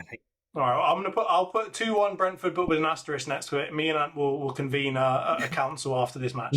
Ant's usually such a stickler for the rules on this. Yeah, he's normally docking points and talking about deductions. And look at him; he's just looking up at the TV, looking stressed. And to be clear, you man are revisionists. All this, you never would have predicted United to beat Brentford. Shut up, man! You're acting like Brentford are Bayern Munich. Chill out. Man, we're getting Ant's in his bag again of saying a team is shit and then losing to them, just like he did with City. So just let him stew in that one. Do you know what Khem's prediction was? Yeah, I do actually. I would say it did work for Chelsea though. So one West London club it did work for, but Khem went 2-1 United as well in the Brentford game. Okay, I'm glad we've got that on record. Good work. Hey, come on. All right, and then I went 2-1, and Antony knows that I sent this to him before the game started. I went 2-1 Brentford, so at this point I hope Man United score and then the game ends. And they have. Fucking hell. What is going on here? It's 2-1 now. Let's go. Sesco 007, hold that, you fuckers. Fucking pussies. Oh, the live reactions are gas. How many chances he had to take that goal? My God. Shut up. We beat you last week, mate. Shut up. Pipe down. With Cisco, though. The comeback is on, brother. The comeback is on. All this has confirmed to me is that we have to do a live watch along because this is absolutely comedy. This is prime time television right now. All right, let's move on before we speak for so long that the next fucking game starts. We'll talk about Chelsea and Brighton. I'm just going to do it alphabetical order so I don't have to keep fucking going up and down in this list. All right, Antony, Chelsea, Brighton, Chelsea at home, coming off a stinky couple of results. David Sanchez is he? David Sanchez. It's a straight red, right? Not David. What's his name? Fucking Robert Sanchez. He's suspended for this game, right? Because it was a straight red. So they're gonna have to play Petrovic. All right, so they're gonna have Petrovic in goal. Petrovic, bro. Who the fuck have they got, Petrovic, man? How many players? To be fair, it's Chelsea, so you can understand the misunderstanding here. But okay, they're putting someone in fucking goal. What do you think is gonna happen, mate? All right, just because of Reece piping up just now, I'm gonna go 2-2 draw. Brighton, or I know you lot generally have a tricky game with Brighton anyway, but yeah, your defence, man, I don't trust them. If they're looking a bit shaky against Lincoln and they're conceding against us twice, then I don't think you're going to be able to hold Brighton back. So I'm going to go 2-2, but I wouldn't be shocked if Chelsea nicked it or, you know, hopefully Brighton can do a number on them. But I'm going to go 2-2. Okie doke, and we'll go to you, Io. Because you've done it on the fly, I'm going to have to go to you lot first. Go on, what's your prediction for Chelsea-Brighton? Yeah, I'm going to go, oh God. Oh no. I'm going to go 2-2 Chelsea-Brighton as well. Oh, how original of you. Okay. I'm trying to be quick here because I've got some issues going on here. So I'm trying to just scope off the dome. Okay. Well, all right, we'll do this real quick then. All right, we'll go to, because Razor, you said that you haven't sent predictions in either. So what have you got for Chelsea Brighton? I've sent them to Ant now. It was just the timing of my sending. I do what they do where I do them live, but I also write them down. Chelsea 3, Brighton 2. Oh wow, everyone's predicting a real high scoring game here. Okay. All right, Reece, how about you, mate? Yeah, I went for 3-2. Lots of defensive mistakes and lots of goals. 3-2 Brighton, yeah? Oh, mad. On average, we're predicting like 4.5 goals in this fucking game. Jeez. All right. Nash, how about you, mate? I've predicted 2-1 Chelsea. Baleba's head's already in Old Trafford, so they're going to concede on the count now. 2-1 Chelsea. Oh, mad. Okay. I've gone for 2-2. So everyone's going for at least a few goals in this game. And what did Khem go for? I'm gonna need. Let me double check. All right. We can come back to Khem's at the end if you. No, you went 2-1 Chelsea. Oh wow! Okay, 2-1 so Chelsea. This is really splitting the crowd here. Okay.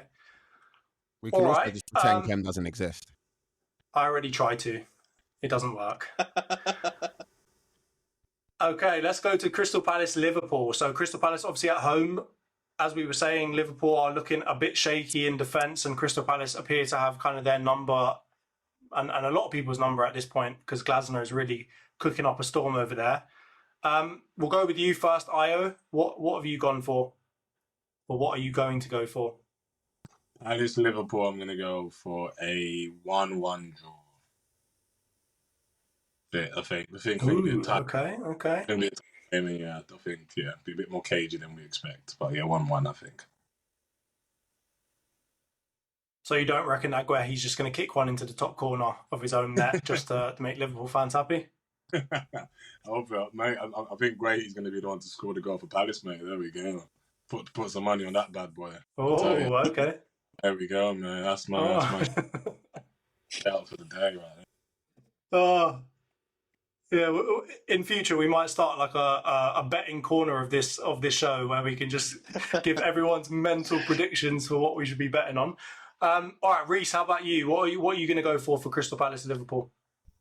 I went 2-1 Liverpool. Last minute goal, Liverpool. Okay, so more of the same for them. All right. And Ray, how about you? I'm going 2-1 Palace. Yeah. Okay. I think it's gonna be. We seen what happened, when they played before the season started or just before the season started. Philadelphia, Eagles. That's all the logic that I've applied to this. Some of this is actually just hope. I'm just sick of Liverpool. Reese's prediction sounds like what's very likely to happen, but like I need something so yeah. Eagles, please, fast. I switched to a different kind of Eagles at the end of that, but yeah, 2-1 Palace. I'm glad that someone's going to have some chest on this show. Good work. Okay, Ant, how about you, mate? Yeah, I'm going to go Pam Anderson on this one as well. I'm going Palace to win 2-1. Oh my God! Okay, come on. I think Where'd you get that idea? Huh? Yeah, I don't know, mate. The old loaf, innit? But I think they can't keep pulling out these last minute goals, and I know they've managed to do it twice in a week, and they've done it 6 times or whatever their record is. But Palace are the team that are gonna probably give them. This might be one of their hardest games this season, low key. I know they've played you guys at home, and they've had a couple of tough games, but Palace, the way Glasner's got them set up, that defence is pretty strong as well. I think if Isak's playing, which is probably the most likely thing to happen after Ekatike's red card, I don't know about you, man, but I haven't been that moved by him so far. I know he's not fit yet, but I can't imagine he's going to get that much change out of Guehi, Richards and Lacroix. So I think 2-1 Palace will stick it on him. Mateta's actually got a really good record against Van Dijk and Konate as well. He actually puts them under a lot of pressure. So I'm hoping he does it again. So yeah, Palace 2-1. Gotcha. All right, and then I've gone for 2-1 Liverpool. I talked about having chest, and I haven't got chest myself apparently. I'm going to go with the 2-1 Liverpool. At this point, I can't bet against them, man. They're just so jammy at this point. So I think it's going to be more of the same, unfortunately. And Nash, how about you? How do you think the game's going to go, and what's your prediction? Look, after sitting with it, I may have been a bit hyperbolic and effusive in my praise of Liverpool. Man's running it back. But, I'm still sticking to my guns. 3-1. They will concede again, but yeah, I'm a bit too far on that one. 3-1 Liverpool. Okay. 3-1 Liverpool. All right. And what did Khem put in? He went 3-1 Liverpool as well. Of course he did. All right. And then we're going to move on to the City-Burnley game. This one should be pretty straightforward. I know that City aren't looking very good, but, it's Burnley. They're a newly promoted team. City surely have to do something against them. Io, again, we'll go to you because you're top of the table and because you're doing it freestyle off the dome. How do you think the game's going to go, and what do you think the score will be? I think Man City easy winners 3-1. I think Burnley will get a consolation, but I think 3-1 to Man City. I don't think there should be any trouble there for them at home. Haaland grabs a couple, but yeah, Burnley might sneak a cheeky little corner or something, maybe just to make the game look a bit interesting. But then yeah, I think 3-1 winners for City for sure. Yeah, and to be honest with Burnley, some of their players have been cooking. Like Jaden Antony has looked real good. I think Cullen is his name as well. Also has looked really good. So, they're no slouches. I will say, of the newly promoted teams that we've seen over the last however many seasons, they appear to be one that are actually half decent. So I wouldn't be surprised, especially with City's form, to see them at least concede a goal here. Yeah, I think it's possible. For sure. All right, and then we'll go to... Yeah. For sure. And then Reece, how about you, mate? What do you think's going to happen?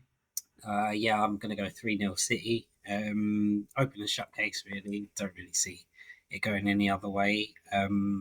Was tempted to triple captain Haaland, but then I feel like I've used all my tokens if I do that, so I better chill.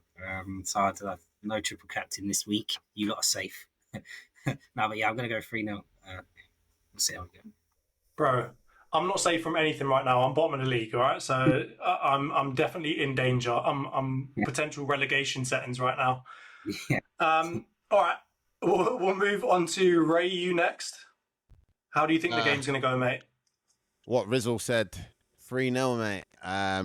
Open and shut case. I think all of this constellation talk is wishful thinking. I actually think Donnarumma looked really, really strong against us, and it took what was basically two pieces of magic, because I think the ball from Eze was magic, and I think the finish from Nelly was top drawer, and it took two pieces of magic to effectively beat him once in that game. And I don't like Burnley. Don't like. I think we're doing them a bit of a disservice being like they're a newly promoted side, but I don't know if they've got that magic against them. I think it's going to be a comfortable one for City. Yeah. Reece literally said bar for bar, apart from all that stuff about triple captain and Haaland. Yeah. 3-0 City. Real quick. All right. And then Nash, we'll go to you. What have you predicted for this one? Man, teams like Burnley are in this league for only two reasons: to boost local economy and to get clapped 3-0 by teams like City.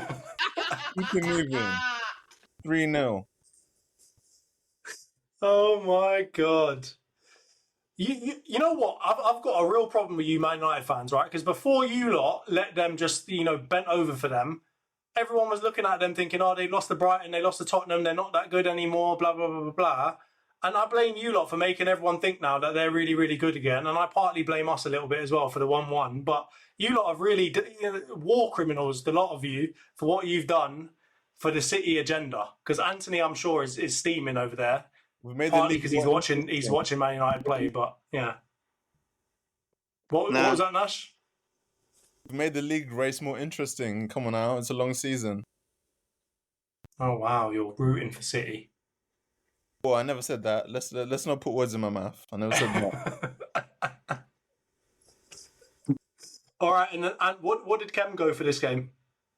Man's not even going to ask me, yeah? Oh, did I? Yeah, I mean, I can see you raging in the background at Brentford against Man United. But yeah, go for yourself first, and then tell me what Khem went for. Nah, I'll get the shitty answer out first. So Khem went 2-0 City over Burnley. And my one, I'm not believing what I'm hearing, man.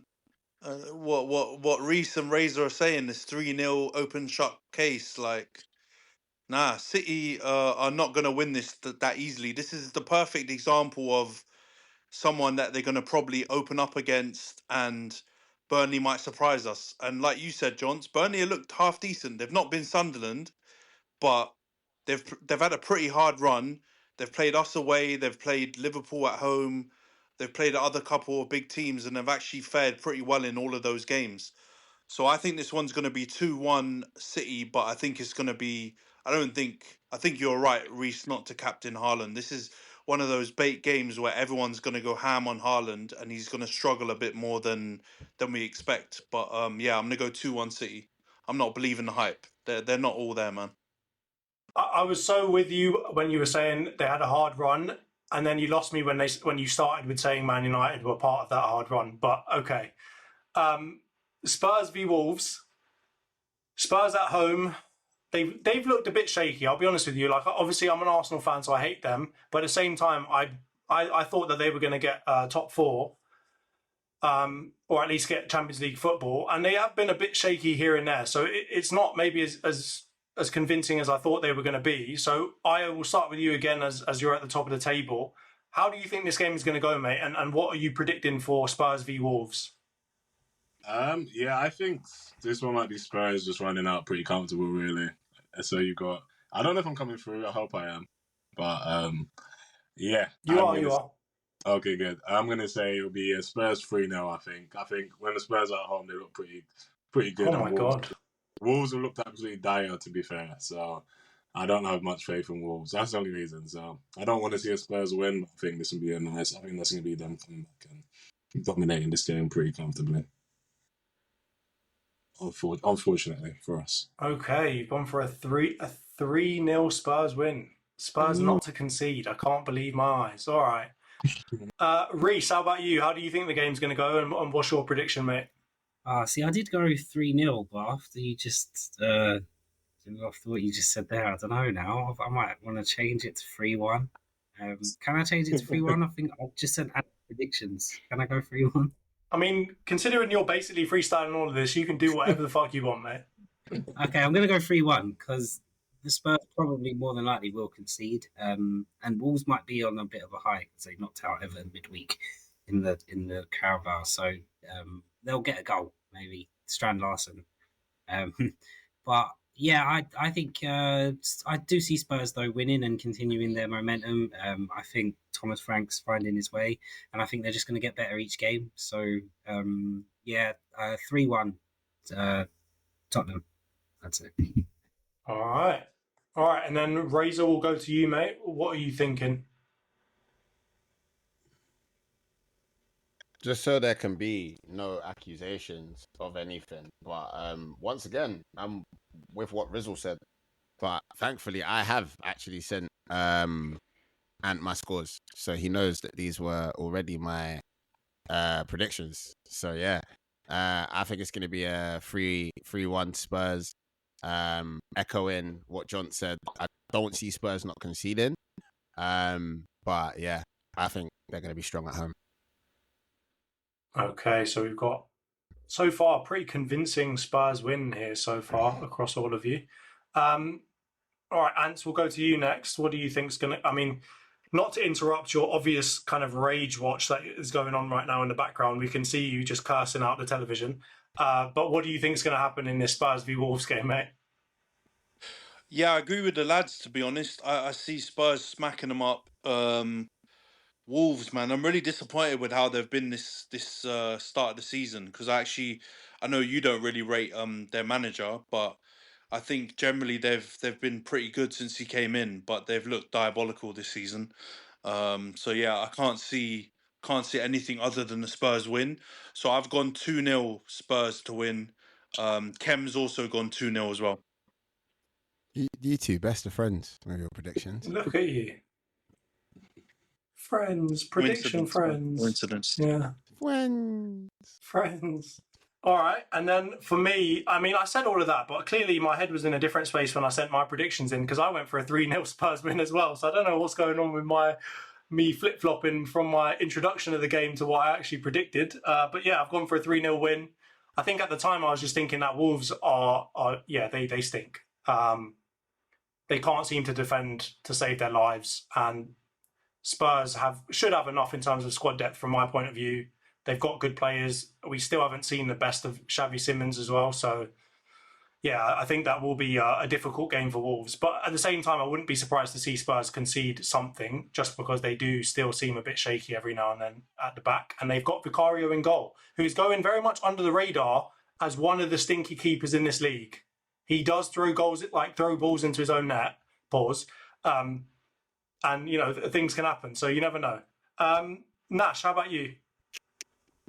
The post-Daniel Levy Shabbat and festivities continues. 2-0 Spurs. Shalom, my brothers. Shalom. Oh, my God. Those one-liners, my goodness. All right, and then we'll move on to what is arguably probably the tastiest game of all of them. And I say that not only because the two teams are pretty good, they're pretty decent in the league as well, but also because there's usually some fireworks in these games. You know, there's some elbows thrown, Havertz flying in 2-footed. There's all kinds of madness that goes on in these games, and I think I can be safe in saying that the fans hate each other as well. Newcastle versus Arsenal at St James's Park. We have not got a very good record going there, but very few teams do, to be perfectly honest with you. But we always seem to struggle against them. I know Arteta's come out previously and said they're too physical, we can't play that type of football, this, that and the other. We're no slouch physically either, so you'd expect it to be a pretty close game and us to be able to match them in certain ways. and at the same time, they're still trying to bed in their new strikers. So we'll see what goes on. But let's start with you, Io. Newcastle, Arsenal at St James's Park. How do you think the game's going to go, and what do you predict the score will be?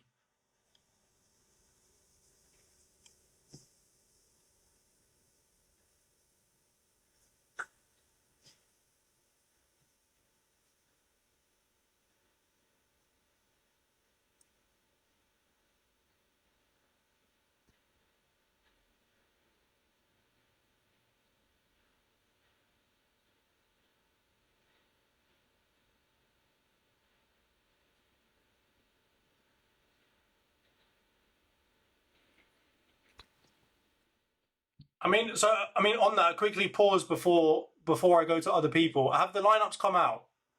No, isn't it tomorrow? Okay, good. So then that leads to my question, Io. How do you think he's going to line up?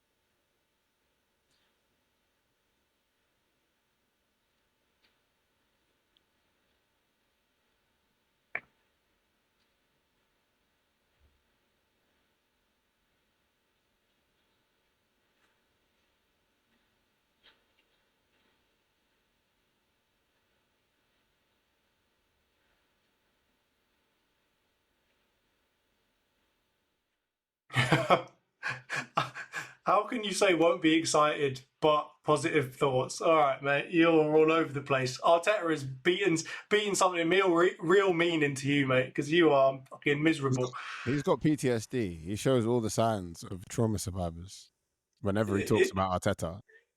He really does. He really does. It's a shame to see anti-Arsenal agenda coming from Io. But anyway, let's go for Ray. What do you think is going to happen in this game, mate? Do you know what? Actually, I think I put 2-0, but I do like the sound of 2-1 better. But I put 2-0, and that's why we do the predictions before we start the pod. You know, all these. 2-0 Arsenal, I assume, right? Absolutely. Okay. Yeah. I actually think, you know, all the stuff about Newcastle being a difficult team to play against. From our perspective, I think we've kind of upped our like levels a little bit when it comes to that like physicality. When it comes to like kind of sticking in, I think we've gotten a bit stronger mentally as well. I think a lot of the times in the physical games a couple seasons ago, we used to get like wrapped up in the fact that we weren't getting decisions or that we were getting pushed about. And I think we're a lot more willing to like just play the game now. So yeah, I don't know if I'm as confident that we won't concede as I was when I sent Ant that message, but yeah, I definitely think we're gonna get a win. It's gonna be a scrappy game, and yeah, I think because of that, the gaffer's lineup selection may reflect that he expects a scrappy game. Sorry, Ayo. But yeah, 2-0 Arsenal. Yeah, and I mean, I'm just looking. Obviously, it is the last game of the weekend as well. Always mad things can happen in that one, so you never know what will happen. But Reese, we'll go to you, mate. How do you think this game's going to go, and what's your prediction? Yeah, similar. Well, not as similar because I've gone for a Newcastle win. But I do think it's going to be going to be tight. Listen, Newcastle are no slouches, man, and they need to get results against the top six same way everyone else does. So if you think they're going to let you sort of roll over, and yeah, it's going to be a difficult game at St James's at the end of the day. Yeah, so I'm going to go. It's going to be scrappy, I think, and just a 1-0, maybe even from a corner or something like that. But I do think Arsenal will be up against it in this game. I think so. I do expect Arteta to sort of set up that way in the Merino, Supermendy Rice midfield. So as disappointed as Io might be, you might not want to watch that game, Io. But yeah. In all, I think Newcastle have to start getting results to get up the table, and I think we're to perfect start with a 1-0 win against Arsenal. I'm going to just put that down to your general hatred for us as a Chelsea fan. To say that they've got to start getting wins as if it's just guaranteed that they will. But okay. All right. I'm going to stop before I get too angry. Trying to be a neutral host here, but I'm probably failing at that one. And what have you got down for this game, mate? So yeah, I've gone 1-1. I think it's going to be a cagey game, and I agree with what all of you have pretty much said in terms of the lineup. I'd be absolutely flabbergasted if that midfield three changes. I think it's guaranteed to be Marino, Zubimendi, and Rice. And it might actually work fairly, or it may actually be quite effective against the Newcastle three. I think the kicker's going to be what he does with the front three. If he plays Eze left wing, or he actually goes and does something pretty bold and puts Martinelli on the left wing, then I think you could snatch a win. But I think it's going to be a tight game regardless. I think I don't know if I see Newcastle winning, because Walter Mada, I know he's scored one, but he's not looked that amazing so far. And Wissa's injured, right? So their striking depth is a little bit lean. So I think the most likely result is going to be a draw, or maybe Arsenal nicking a win. But I think the Arteta pragmatism makes me think it's going to be a draw. So I'm going to go 1-1. And Kemmel's gone 2-2. Of course he has. Okay. All right. And then Nash, how about you? Do you think that's going to be as tight a game? After Gordon's comments about Barcelona the other week, Newcastle's race for their manhood continues 1-1. Their fights in this game and make it a torrid affair for Arsenal. 1-1. He's got to be pre-writing these bars. You're not freestyling these are too good to be. They're amazing. They're 10 out of 10 every time. But you're not flipping these out whilst watching United crash out against Brentford. I refuse to believe it. I refuse to believe it. Yeah, Shabbat Shalom with Spurs, and now he's saying they're race for their manhood. I can't believe it. Brother, I'm nice like this. We need a compilation of all of his bars. Clearly, that is where the creative writing has come in handy, because you are absolutely spitting right now. All right, that is the end of the predictions, but I do want to ask one thing to all of you. You all seem to be pretty adamant that Marino starts. I'm looking at our list of injuries, and Odegaard is still not listed as an injury. He's our captain. Are you really all saying that you don't see Odegaard touching pitch or starting this game? If he's healthy, he'll play. But I don't know how healthy he is. That's the thing. That's Arteta's guy. He'll have to start. If Odegaard's back, I reckon I think Arteta will play him. I don't know about you guys, but I know one thing about Lego. He loves that Norwegian brother. He loves him. If he's fit, I reckon Odegaard's playing. But yeah, I don't know. It's going to be a physical game. He brought him on. Which fixture was it that after he got the injury and he brought him on and he got injured again? Yeah, so maybe they'll be a little bit more cautious. Midfield, that area of midfield is one where we do have obscene depth. Do you know what I mean? You can even jig things around and start bringing in other players like MLS and stuff. Do you know what I mean? So I don't think there's any real just cause for rushing back our captain in terms of that if he's not but that's not what I think will happen necessarily. Do you know what I mean? I think as soon as he gets the green light to be available, obviously players want to be available, and if you're one of his guys, I think he'll play you. Do you know what I'm saying? I think the Saliba, I felt a twinge, but I'm okay to play boss against Liverpool at Anfield. Yeah, I think that's kind of shown how he kind of thinks about them kind of things. You know what I'm saying? Yeah, because I'm looking. So he originally got injured in the Leeds game, right? And I think it was his shoulder or something. So he came off in that game. He rested him for the next game, and then he brought him on again, or he started him again against Nottingham Forest before coming off again with the same kind of shoulder twinge. So it's now been I'm looking here, 3 games since essentially he started him. So I'm a bit confused, because if he's really injured, he should be listed as an injured player, right? And it should be announced news prior to the game and all that stuff, right? It should come out during press conferences, this, that, and the other. it doesn't look like he's listed as injured. And if he hasn't started for 3 games, I'm tempted to say that, this might be the game to start him. I understand what you guys are saying about like saving him, but he never saves our players when he should. Like Saka, Saka still saved. Like he probably sings "Save Us." You don't want to be saved because he never gets saved. He gets thrown in at the deep end pretty much every single time, and what has led to probably his slightly more fragile self this season. So I'm of the belief that if Odegaard is fit, like 90%, he's going to start that game. Because another thing that I think we've all kind of said here, right? It's going to be a physical game. And from what Arteta said previously, he does not see it as wanting to go up against teams and be all physical necessarily, even though his team selection probably says otherwise when he's starting Mourinho all the time. But he does clearly come out and say that he wants to play and this, that and the other. So I wouldn't be surprised, obviously with Odegaard being our captain, to see him come back at some point over the next couple of games. But yeah, at the same time, as you guys are saying, you can never really predict logical things to happen in terms of team selection with Arteta these days. So we'll see what happens with that one. Coming on to the end of the episode, we've got one thing left to really talk about, which is the Prediction League. I don't really want to talk about it due to my position in it, but I'm forced to in my interim position here. So let's get it over and out of the way. All right. Io is currently on 21 points with 4 correct result predictions. He's steaming away with it. 2 points ahead of the closest person, and he's got 2 more correct result predictions than anybody else or than the second person. We've got Khem Larden in there, number 2, with 19 points, 2 correct predictions.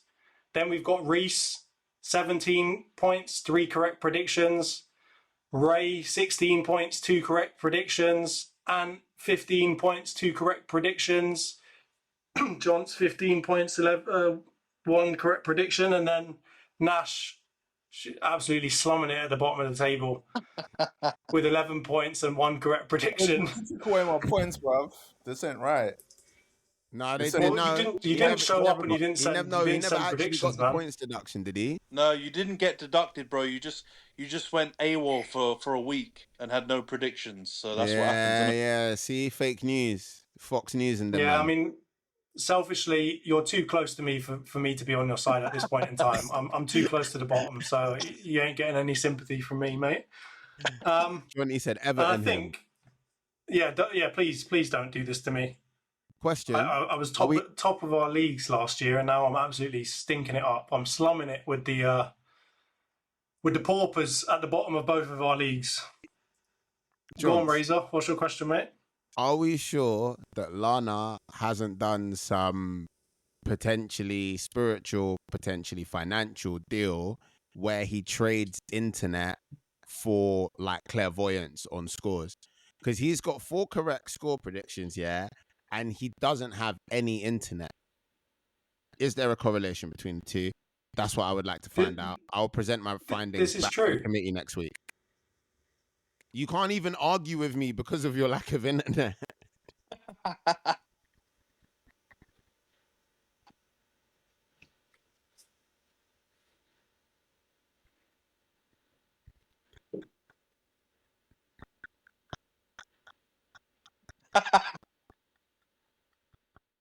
I mean, but questions have got to be asked. Your devices have enough storage and internet to be able to connect to the FPL app, but they haven't got enough to connect to this.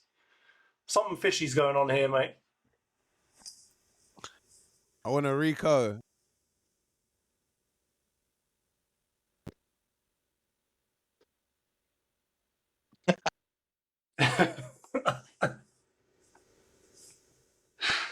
Oh, goodness. All right, well, this has been a roller coaster of an episode, we shall say.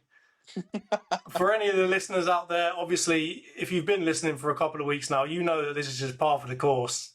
We start our episodes just effing and blinding. Everybody drops out when they get asked to speak. We've got people that have got 4 pixels on their internet. We got me fighting through VPNs to host the episode. It's all mad, but we hope that you're entertained at the very least. So I think we'll wrap it up there. Thank you, everybody, for coming on. We started with, 4 people? And even it was shaky at that. And we've got 6 in the building right now. Amazing. Great work, everyone. Big up. All right. Amarim out. He's a defeated man. Man. End the stream, Dave. End the stream.